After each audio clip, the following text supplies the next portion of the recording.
Tout d'abord, il faut faire un état de la situation actuelle de votre entreprise. Savoir si vous avez déjà un problème de liquidité, si vous avez des problèmes avec vos clients et surtout anticiper le futur. Le futur, c'est la capacité de vos clients de pouvoir vous payer, c'est la capacité de vos fournisseurs à pouvoir vous fournir des prestations, à vous livrer. Si, à la réponse à ces questions, on a des réponses négatives, il va falloir qu'on trouve des solutions. Des solutions qui doivent être adaptées à la taille de votre entreprise et à votre activité. Donc il est important de dresser un bilan provisoire aujourd'hui, de voir qui sont vos créanciers, qui sont vos débiteurs et surtout quelles sont vos charges fixes.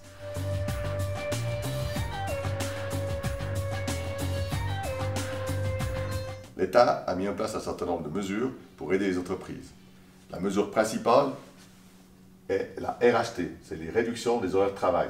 C'est-à-dire que si vous êtes dans l'impossibilité de travailler, au niveau de vos employés, on a la possibilité de réduire leur temps de travail et en compensation, l'État prendra à charge le taux d'activité que l'employé ne pourra plus consacrer à la société.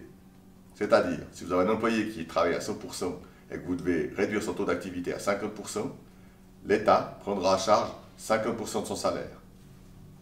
Nous avons aussi la possibilité d'utiliser des APG. Il s'agit de l'assurance perte de gain pour les personnes dites à risque.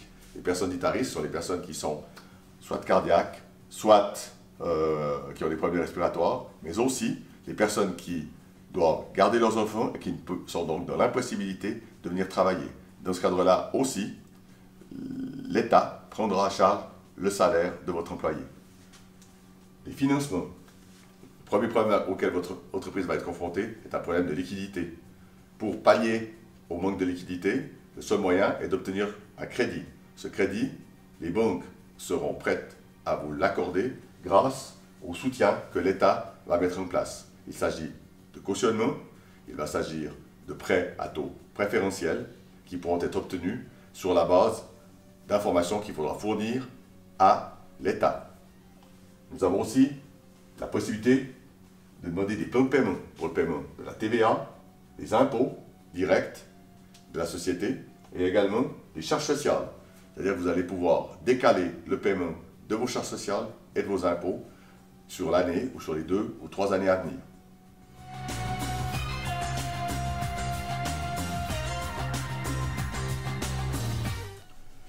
Pour répondre à cette question, la première chose à analyser, c'est est-ce que la poursuite de l'exploitation de mon entreprise est possible. Pour cela, je vais analyser la capacité de faire face à mes charges durant les 2 à 3 mois qui viennent. Je vais aussi analyser le volume de travail futur que mon entreprise est apte à assumer. Si je reprends l'exemple de mon électricien, je sais que le chantier qui a été arrêté au mois de février, au mois de mars, pourra reprendre au mois de septembre. Ça veut dire que j'ai un volume de travail futur qui peut être assuré. C'est-à-dire que j'ai un carnet de commandes. Par contre, si je réponds par la négative à cette question, il y aura lieu de prendre d'autres mesures de type ajournement de faillite ou concordat, afin d'assurer la survie de mon entreprise par le biais de mesures qui vont être plus drastiques. Il s'agira à ce moment-là d'obtenir soit des abandons de créances de la part de certains créanciers, soit de pouvoir trouver des fonds complémentaires afin de recapitaliser mon entreprise. Il faut se rappeler qu'un patron d'entreprise n'a pas seulement des responsabilités sociales vis-à-vis de ses employés, mais il a aussi des responsabilités pénales. Si vous ne veniez à ne pas pouvoir payer vos salaires ou vos charges sociales, c'est à titre personnel que vous allez répondre de ces charges. Donc il est extrêmement important pour vous de répondre à cette première question. Est-ce que la poursuite de l'exploitation de mon entreprise est possible après 1, 2, voire 3 mois d'inactivité?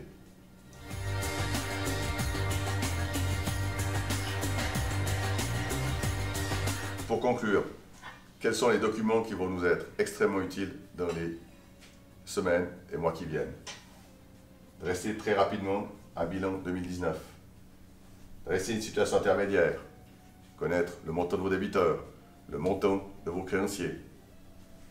Dresser un budget d'exploitation 2020 à 2021. Établir un plan de trésorerie sur l'exercice 2020.